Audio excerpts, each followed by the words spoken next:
Good evening. It's my great pleasure to introduce John Irving and Samantha Chang. I'll begin with Sam Chang, who was born in Appleton, Wisconsin, and attended Yale University. She is a 1993 graduate of the Iowa Writers Workshop and was a Wallace Stegner Fellow in Fiction at Stanford. She is the author of The Family Chow, winner of a 2023 Anisfield Wolf Book Award for Fiction. A 25th anniversary edition of her first collection, Hunger, has been reissued just last month by W.W. Norton and Company. She is also the author of the novels All Is Forgotten, Nothing Is Lost, and Inheritance, which won the PEN Open Book Award. Her short fiction has appeared in Harper's Magazine, The Atlantic, and the Best American Short Stories. She's received fellowships from the National Endowment for the Arts, the Guggenheim Foundation, and the American Academy in Berlin. She lives here in Iowa City, where she teaches, and where, of course, she serves as the 6th program director of the Iowa Writers Workshop, the first Asian American and the first woman to hold the position. Chang has mentored a number of emerging writers, including me, I'm happy to say, and she's been fundamental to the increase of racial, cultural, and aesthetic diversity within the Writers' Workshop, not only sustaining the excellence of the program, but also augmenting it. And now, John Irving. John Irving was born in Exeter, New Hampshire in 1942. His first novel, Setting Free the Bears, was published in 1968. He competed as a wrestler for 20 years and coached wrestling until he was 47. In 1992, he was inducted into the National Wrestling Hall of Fame in Stillwater, Oklahoma. John Irving is a dual citizen of the United States and Canada, and he lives in Toronto. Irving has written 15 novels, among other books, over the course of his prolific career, the majority of which have been international bestsellers. His most recent novel, The Last Chairlift, was published in 2022. Irving has been nominated 3 times for the National Book Award. The World According to Garp was a finalist in 1979, and its first paperback edition won the award the following year. In 2000, he won the Oscar for Best Adapted Screenplay for the Cider House Rules. In 2013, he won a Lambda Literary Award for In One Person. Internationally renowned, his books have been translated into more than 35 languages. Some of the writers important to Irving include Melville, Hawthorne, Flaubert, Hardy, Eliot, the Bronte sisters, and perhaps especially Günter Grass, Gabriel Garcia Marquez, and Robertson Davies. He has said of these 3 that, quote, when you consider that they are all comic novelists, for whom the 19th century tradition of storytelling remains the model of the form, I suppose you could say that I haven't ventured very far from Dickens. One exception, he notes, is Graham Greene, who was the first contemporary novelist that he was assigned to read as a student at Exeter. Greene showed Irving that, quote, exquisitely developed characters and heartbreaking stories were the obligation of any novel worth remembering. Irving was a student here at the Iowa Writers Workshop from 1965 until 1967. And while on campus, he struck up a lifelong friendship with famed wrestling coach Dan Gable. Irving identifies Kurt Vonnegut as his principal writing teacher and mentor during those years, and he once had a brawl in a pool hall because a fellow student in the program, a boxer, had called Mr. Vonnegut a, quote, science fiction hack. A charge made without the offending students having read a single one of Vonnegut's books. During this brawl, by the way, Irving says that he, quote, convincingly illustrated that wrestling is superior to boxing.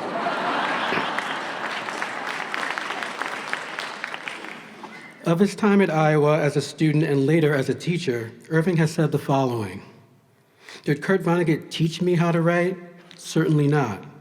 Yet Mr. Vonnegut saved me time, and he encouraged me. He pointed out some bad habits in my early writing, and he also pointed out those areas of storytelling and characterization that were developing agreeably enough. I would doubtless have made these discoveries on my own, but later, maybe much later, and time to young and old writers alike is valuable. Later, as a teacher, I taught at the workshop from 1972 until 75. I encountered many future writers among my students at Iowa. I didn't teach Ron Hansen or T.C. Boyle or Alan Gurganus or Gail Harper or Kent Haruf or Douglas Unger how to write, but I hope I may have encouraged them and saved them a little time. I did nothing more for them than Kurt Vonnegut did for me, but in my case, Kurt Vonnegut did quite a lot." Just a bit more about Irving and Iowa City by way of an anecdote supplied by Sam Chang. Here's what she says. "John Irving made literary history when he began writing his novel, The World According to Garp, in Iowa City. But not many people know that he also made an impact on Iowa City traffic. In chapter 9, The Eternal Husband, Garp is frustrated with his writing and is looking through the phone book for an alternate career when he hears someone speeding by his house. Garp, a runner, has a habit of chasing down speeders and lecturing them on their behavior. Garp runs outside and discovers that the driver is the, quote, notorious Mrs. Ralph, the sexy and unhappy mother of Duncan's friend, Ralph. The traffic in this chapter, not Mrs. Ralph, is actually based on Irving's life in Iowa City, when he lived at the T intersection of Court Street and Oakland Avenue. Irving had a small child at the time and was worried about the way young drivers would tear down Court Street from City High, right in front of his house. It is Irving who asked the city to put a stop sign at that intersection, a stop sign that still exists today. In his own assessment, Irving believes that no overview of his novels is more insightful than Terence Dupre's introduction to the book 3 by Irving. In evaluation of Irving's first 3 novels, the introduction says the following: "Superior fiction asks 3 things of the novelist: vigorous feeling for life as we live it, then imaginative force, strong enough to subvert and rebuild unhindered, and then, but this is rare and so essential that we might call it the reality principle of fiction, shrewd sense to keep the first 2 locked in stubborn love with each other. The 3 in combination are a priceless gift, and to say that John Irving is vastly gifted is to say precisely that he possesses the proven talents which make for major fiction." Please give a warm welcome to John Irving and Samantha Chang.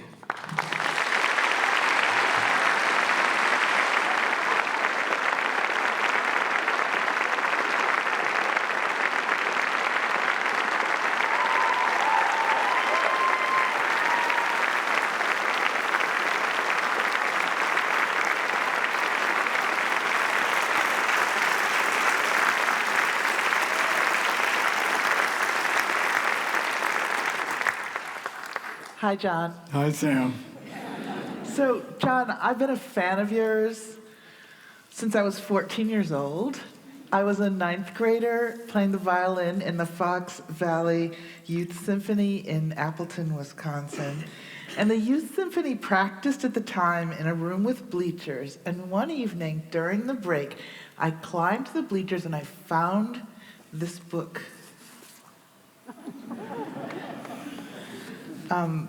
This is the first pocket books printing of The World According to Garp, printed in '79, and I guess it's the book that won the National Book Award, the exact edition.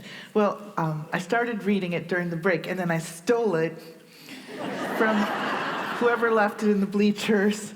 And over the years, I read it to shreds, to the point where I had to mend it with cellophane. See, I put on this, where the front corner broke off, and I made a replacement corner out of cellophane. So I love this book. It taught me about the world, and it taught me about characters unlike any I'd seen until years later, after I left Wisconsin and went out into the world. But I did not know at the time that not only would I end up living in the same city as its author, but that I would live in the exact same house where you were living when you wrote The World According to Garp. I now live in Iowa City in the house with the stop sign right behind the stop sign. And this feels like what I call an Iowa City writing coincidence. Will you talk a little bit for all of us about Iowa City and what it was like writing here, whether it's a good place to write? Well, it's connected in my mind inevitably with the fact that I was a very young father. My first child was born when I was still an undergraduate. So when I came to Iowa City for the first time, I'm not sure if I was the only workshop student who had a child, but it seemed to me that that was the case. Later, when I came back here to teach, there were other students who had children. But I don't remember another workshop student who had children at the time. And Iowa City was not only a happy experience for me, but it was a very happy experience for my two older children. And it was a great place for me to be. The kindness to me I received as a student from Vance Frageli, the fact of having Kurt Vonnegut as the first reader for my first novel, it made me want to come back here and have students here of my own. And I have not had a happier experience in school, in any school, at any level of education that's comparable to what my time was here as a student. And it was the best teaching job I had too, because I had the best students. Well, I'm wondering if you would tell us a little bit more about what it was like to work with Kurt Vonnegut.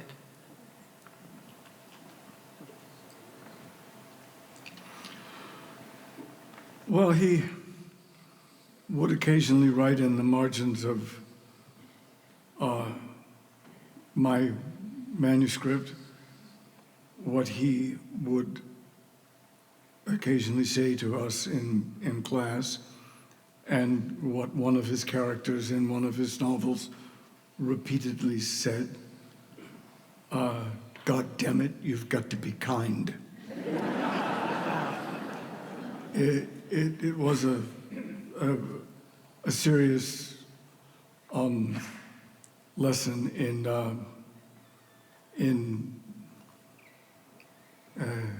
caring, and by extension, in his view, if you weren't caring for your characters, you weren't caring for your readers either. And that had an impact on me. Also, he never tried to persuade anyone to write like him. He was a model in that respect too. And as developed as my own method of how to write a novel is, I would never dream of imposing how I do it on other writers. That's not the way it works. When I was teaching, when I did have writing students, I never told them to do what I did. And Vonnegut didn't do that either. He recognized who you were and what you wanted to do, and tried to work with that. I'm going to read a quote here from your famous essay, Getting Started, about your process, because you were talking about the way that you write. Here it is. Beginnings are important. Here is a useful rule for beginning. Know the story, as much of the story as you can possibly know, if not the whole story, before you commit yourself to the first paragraph. Know the story, the whole story if possible, before you fall in love with your first sentence, not to mention your first chapter. If you don't know the story before you begin the story, what kind of storyteller are you? Just an ordinary kind, just a mediocre kind, making it up as you go along like a common liar. So can you talk about your process for us a little bit? Well, then there are the things you regret you said, you know.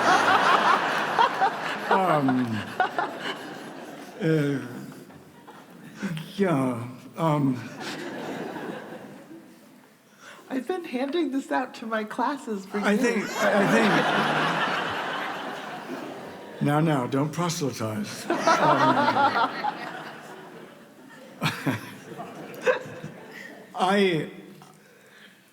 I felt in some ways fortunate as a 15-year-old to have read Charles Dickens's Great Expectations, which was the novel at the age of 15 that made me know I would never be happy if I couldn't be a novelist, but only if I could be a novelist like he was.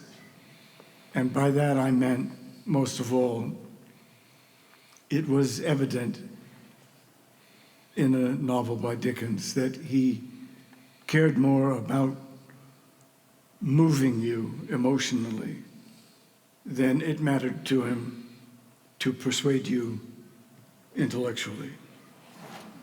And that was not just a factor that set him apart to me, but made those novels of the 19th century, for me, the models of the form.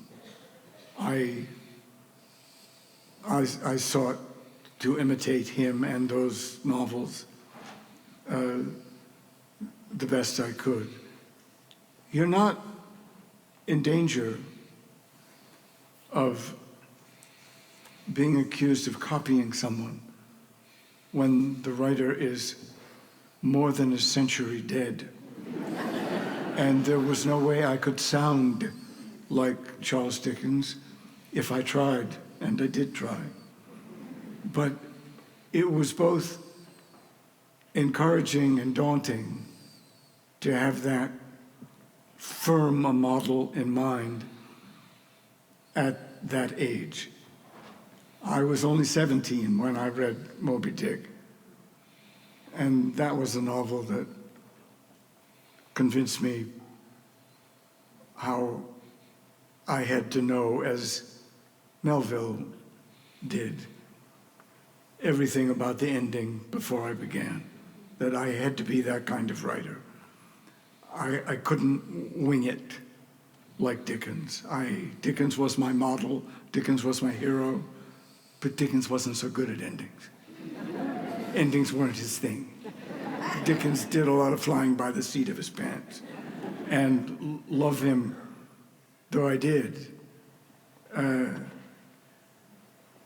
I knew I was more of a plodder. I knew I had to go more slowly. I knew I had to know, as Melville did, all the important things that are ahead of me before I started. It was very simplistic. It is very simplistic. But it's both enlightening and intimidating to know what's going to make you happy, and if you fail, what will make you unhappy. when you're only 15 or 17 years old. But in retrospect, it's easy to look back and say how lucky I was I already knew. But at the time, I also felt a little desperate. The few friends I had who read novels hated the novels of the 19th century. They were the novels they'd been made to read in school, but those were the only ones I liked. It's so interesting. The social world of those novels feels to me so capacious and varied, and there's so many different characters, from different walks of life, compared to some of the novels that people were writing in, say, the second half of the 20th century, or the middle of the 20th century when we were growing up. And I'm wondering if you could talk about bringing the world into your books and how that happened. Well, I guess the part of my novels that has a demonstrable social conscience, the number of my novels that are what I would call political, or are novels that are polemical on the subject of a social theme, that pick a side of a political divide. By my count, only half, or maybe one book more than half, of my novels are what I would call political or polemical. But it's no secret that in the latter half of my career, there are more novels on the sexual, political subject. And being an ally to women's rights, to abortion rights, being an ally to the LGBT community wasn't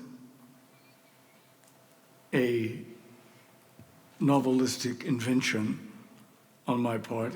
It was a subject I grew up with.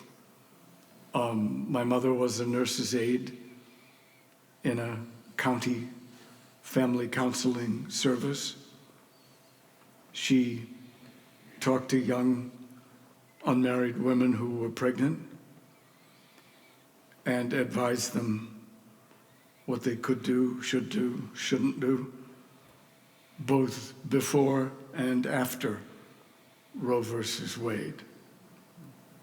Many of these young unmarried women were girls too young to be legally having sex.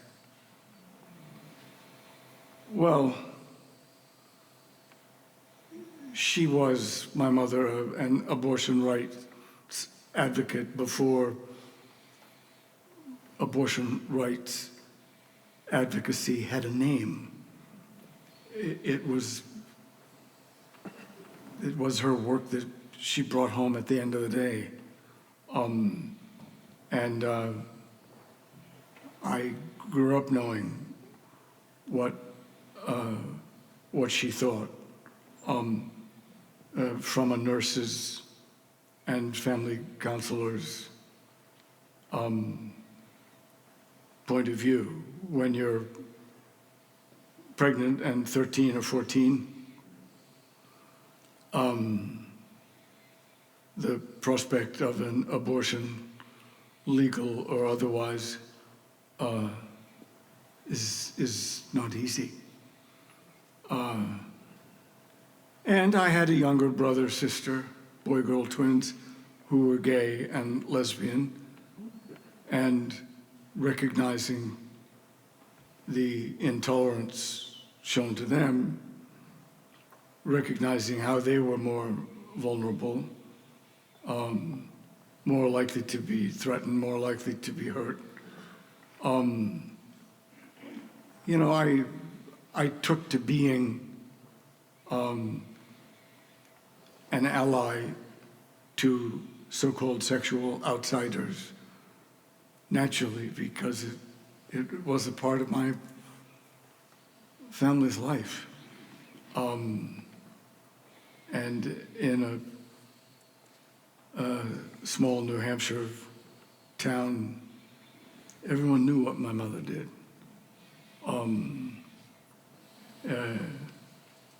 Everyone knew who my brother and my younger sisters were. So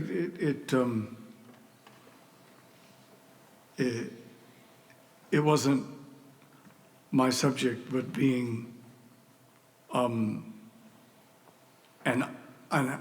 ally to people who were treated as sexual outliers just became a natural thing to be.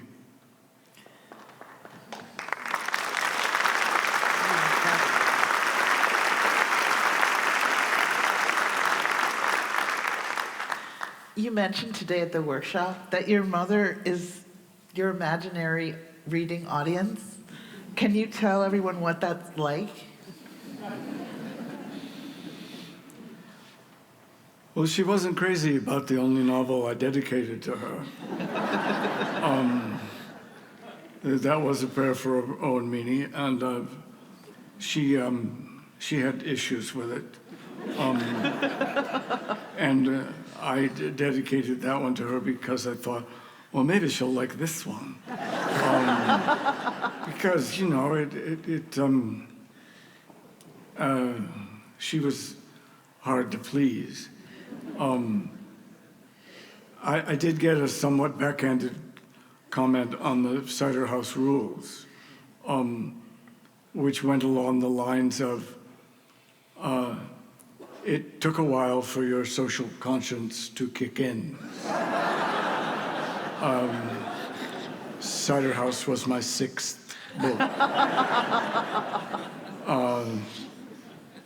And, well, things of that kind. I would say, in my mother's defense, she wasn't a novel reader, and I can't imagine what the world would be like for someone such as my mother, who never read novels, was not inclined ever to read a novel, but she read mine because I wrote them. So I knew I was up against someone who didn't read novels in the first place. She was very much a nonfiction person. And, but she did have the presence of mind, as I talked about in the workshop today. She did have the presence of mind when I invited her to the publication party for The World According to Garb. And she said in a somewhat threatening way, "Shall I wear my nurse's uniform?" And I begged her not to. And she didn't. But she kept me waiting until the last minute. I expected the uniform, maybe blood, you know. I didn't know what to expect. Not many writers are writing into their 70s and 80s. And it's so, because of that, it's a really rare and good thing to read The Last Chairlift, because it takes place over 80 years, following several characters through their lives and deaths. You've accomplished so much in the course of your writing career. What would you like to accomplish in the remainder of your career? Well, there's 3 or 4 novels that are waiting. I saved all the short ones. Well, okay, shorter. And I saved what looked like the easier ones. I tried to write all the harder ones or the longer ones first. And I think I've done myself a favor, at least so far, since 2016, when I finished 5 episodes I wrote for a television series in development of The World According to Garp. And when I submitted those 5 episodes, which I was asked to write,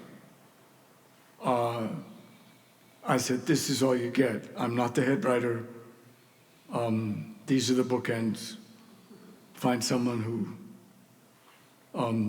identifies with this chronology of the storytelling. And I'll read whatever he or she does. But I'm not writing anymore. And the decision, this was in December 2016, when I began writing The Last Chairlift. And that was a very conscious decision to say, from here on out, I want to just keep writing novels. I've enjoyed writing scripts, I've enjoyed the screen work, but I don't want to do it anymore. If I have to do one thing, I would much prefer to write a novel than another teleplay or another screenplay. I've said to the 5 projects that are in development, adaptations from earlier novels of mine, that I would read and give notes on other people's scripts, but don't ask me to write any of my own. And that's, knowing that the novels that are ahead of me are shorter and easier than the ones behind me is a relief. Knowing that I'm now going back to the form I loved first and loved best. That's a good feeling. I'm not missing the screen work. And now I have some questions from the audience. As a wrestler and someone concerned with world events, what do you think of Jim Jordan?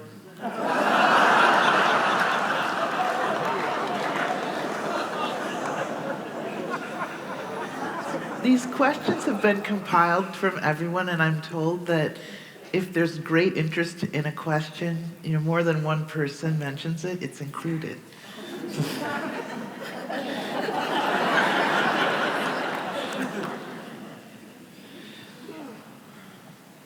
Because I'm partial to Big Ten wrestling, I remember being happy for Jim Jordan when he won those NCAA titles for Wisconsin.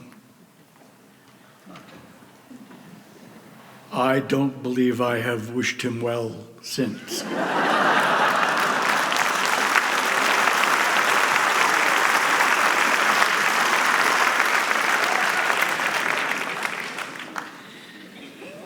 Next question. Which of your characters have been the most stubborn in terms of what they wanted you to understand?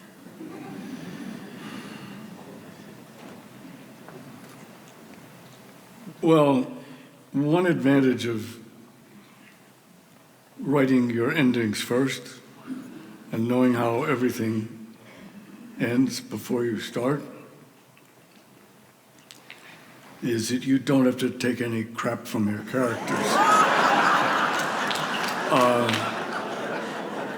I've heard many of my fellow writers, many of my friends among fellow writers, say something along the lines of their characters tell them what to do. I do not know what they mean. My characters don't tell me what to do.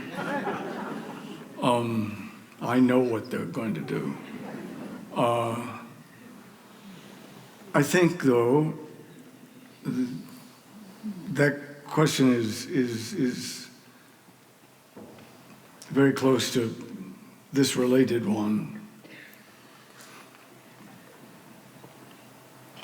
The characters who mean the most to me are the ones I've had to work the hardest on. And I don't mean because they struggled against my intentions for them. I mean because their line of work was so outside my own personal experience that I had to go to school and spend a lot of time learning how they thought. And in the case of Dr. Larch, I had to learn. I was never a good science student at all, but I had to learn a lot about OB/GYN procedures, many of them from a time before I was born, so that I could only see some of those early procedures on microfilm, talking to an old retired OB/GYN surgeon, or I had to see comparable surgeries that were like the surgeries I could no longer see live, so to speak. Most of this at Yale New Haven Hospital and in and around the Yale New Haven, the Yale Medical Historical Library. I had to, I think fondly of those novels where I had to work the hardest at learning how something worked that I knew nothing about. Those novels, because I had to be a student before I could even begin them, all the tattooing I had to learn from those North Sea and Baltic seaport towns before I could begin until I find you. All the relationships, the coexistence between the prostitutes union and the police in Amsterdam's red light district before I could begin A Widow for 1 Year. The novels that force you to learn something, and the farthest the thing is from your own personal experience, those are the ones that I think sort of get into your soul and stay with you, because you've had to put yourself through a kind of learning that's much more extensive than anything you did in school, or anything I did in school anyway. And it's often for those reasons that I make a distinction between the novels that I call the hardest, which aren't always the ones that were the longest. The hardest ones were the ones that forced me to get the farthest away from my personal experience. I lived for months in the North Sea and Baltic seaports, for months in Amsterdam. I was 2 years in and out of Yale Medical School and Yale New Haven Hospital before I could begin the Cider House Rules. Well, that stays with you more, that's all. I know it's a different answer to a different question, but it's the best I can do. Next question. Would you please, to the best of your ability, let us hear your interpretation of Owen Meany's voice? Well, you know, I haven't done Owen's voice in a long time, but when I was giving public readings from that novel, I went to a singing teacher, a wonderful man named Keith Davis, who had an office in Carnegie Hall, and he worked with all the singers on Broadway and Broadway shows. And I described the voice as best I could. I described the experience of the granite dust that Owen as a child had been exposed to, and what that might have done to his vocal cords. And he taught me a kind of singer's breathing. And I used to go to his office and sit in the waiting room while he was working with some wonderful singer inside. So I'd hear this wonderful singing. And somebody would come out who was currently in a Broadway musical. And then I went in and worked on Owen's voice. Well, one day it worked out that it happened the other way around. One of the singers was in the waiting room, and I was in Mr. Davis's office working with Keith on Owen Meany's voice. And I came out, and there in the waiting room was Bernadette Peters. And she said, "Don't tell me the show you're in. I don't want to see it."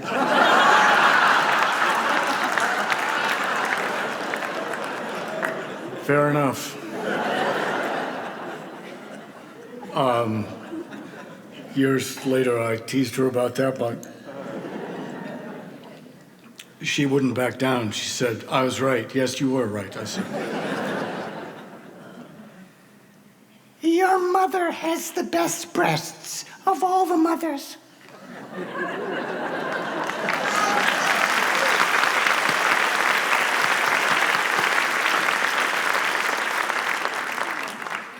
What do you remember about living at 918 Iowa Avenue? "Oh, I knew that question would be there, yes." Because we used to own that house. Yes, well, and then is what I remember about where you live. You see, this is a problem. I want to know about where I live. No, no, you don't. I don't. No, it's I was, you know, I said earlier that Iowa City was a wonderful place to have young kids, but everywhere you live with young kids, there are things that make the lives of young kids not so safe. And I have a preternatural memory, most of all, of those things. People who had dogs that bit, people who drove cars through stop signs. And it doesn't matter where you live. If you have young children, you'll find those people. You'll know those people. So my memories of everywhere I lived, especially when my children were young, are tarnished by unfortunate episodes or incidents where I was trying to instruct someone how to drive their car or take care of their dog. And Iowa Avenue was a great place to live. East Court Street was a great place to live. And then I had another house here that was up by the Eagle Market, which was also good, but I can't remember the name of the street. South Dodge. South Dodge. Something like that. Yes, it was up there. There was a delivery truck that came in to the Eagle Market, and I had issues with one of the drivers. See, this is all I remember, really. Issues, you know. It was not the place's fault, right? Is there any truth to the story floating around Iowa City that, in defense of your teacher Kurt Vonnegut's honor, you decked a mouthy barfly at the Foxhead? Well, okay. I don't see it quite that way. Something like that happened, but in the first place, you don't use the decked word with wrestlers. Boxers deck people. Wrestlers don't deck people. We break their arms. Or we take their knees out of socket, you know. Those things are a lot easier to do, and they don't do any sort of permanent life damage. What's a little limp? You know. Yeah, there was a couple of, people who are very funny. Everyone knows this, I think, in the writing world, really. Who are the writers who always get in trouble? Who are the writers who make enemies as well as friends are the funniest ones.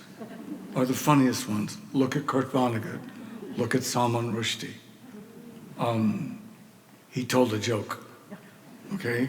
That's what it was. It was a joke. Not to everyone. If you're going to be funny, you do encounter those readers who feel strongly that you can't be funny about something. There's something sacred that you're not allowed to be funny about. But if what you do is write comically, if what you are is a comic writer, you don't have any control over that. Everything's funny, even, especially in Vonnegut's case, even things that by nature were not funny. That's just true. The writers who get in trouble, they aren't the ones who are deadly serious all the time. You get in trouble because you make fun of something, and it's not funny to someone else. Right? That's what happened? That's what happens, you know. I mean, that's what happens, and I just did all that. It wasn't a big deal. The person was not seriously hurt. It's not a big. It wasn't a big deal. It was only remembered because there were some people there and other people there, and everyone knew who Kurt was, and I've always done what my grandmother years ago told me to do, and it was very important advice. When I got angry at someone, when I lost my temper at someone, my grandmother would, if she heard about it or she saw it happen, she would jump in and she would say, "Johnny, be nice twice. Everybody gets 2 chances. Be nice twice." Well, this begged the question, of course. What if it happens a 3rd time? And my grandmother, who was a very serious woman most of the time, just looked at me and she said, "If you're nice twice, that's all you'd have to be of nice." I said, "Got it. Understood." Well, the only thing I want to say in my own defense about that Vonnegut story you've heard is that I was nice twice. Got it.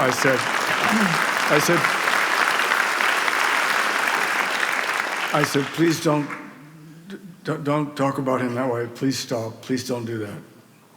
Please. There were a couple times. Please. After that, fuck, please. Two's enough.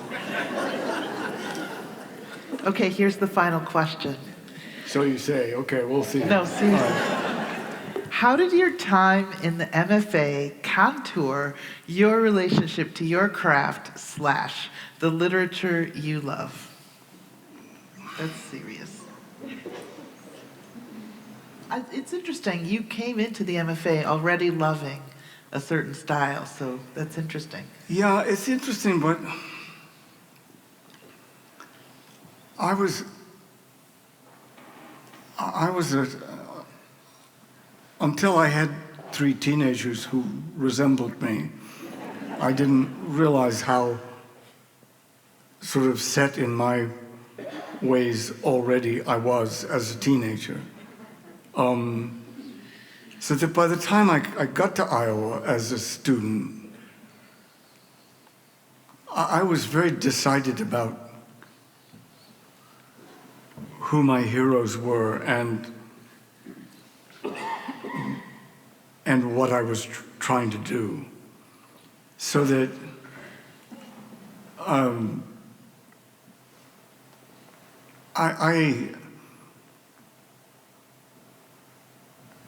Vonnegut really did, because we were so different from one another as writers, but there was a comic element, and there was also a wonderful simultaneity in that I was writing an historical novel set in Austria about pre-war and post-war Vienna, and my teacher had been a POW in Germany, so the coincidence of a subject matter was just that. It was just luck. It was just kind of coincidence. I'm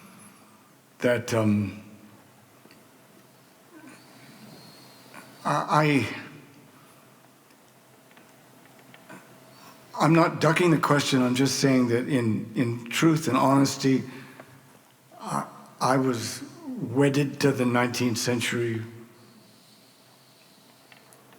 for a long time before I got here. Yeah. And nothing contemporary was going to have that much of a impact on me. Yes, I would, of course, meet writers I liked personally very much and whose work, because I knew them and liked them and read them, whose work I respected and I could talk about, but I can't honestly say that there was another impact.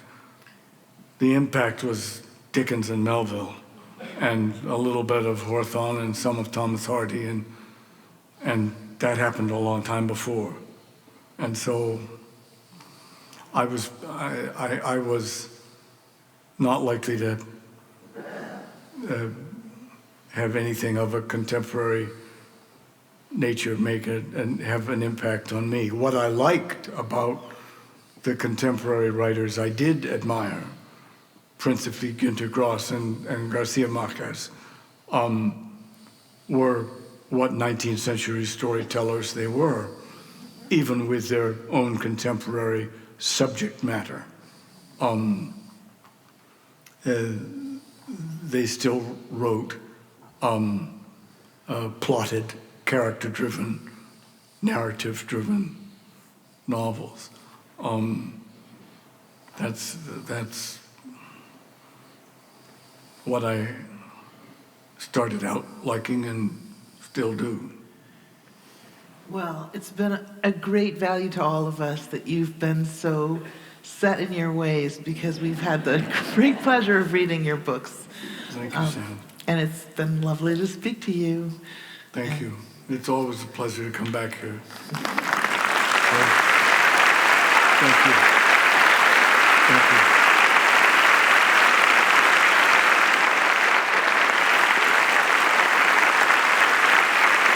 Thank you.